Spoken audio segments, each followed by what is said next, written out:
So hey everyone, in this video we will see how to fix Facebook comment glitching or not showing. Quick fix that work. So fix 1 is refresh the post. Pull down to refresh the feed on mobile. Press F5 or reload the page on the computer. Close and reopen the post.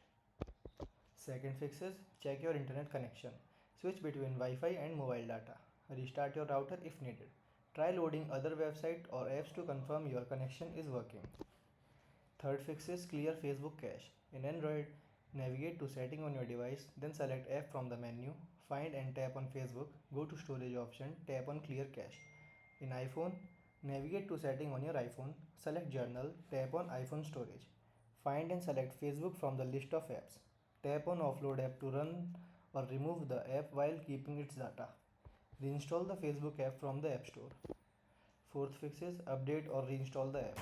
Open the Google Play Store or Apple App Store, search for the Facebook app, then tap update if a newer version is available. If already updated, install the app. Reinstall the Facebook app completely. Fourth fix is check for account restriction. Navigate to your profile, check on the three dots next to edit profile, select profile status. Check for any red crosses indicating restricted feature. Thanks for watching.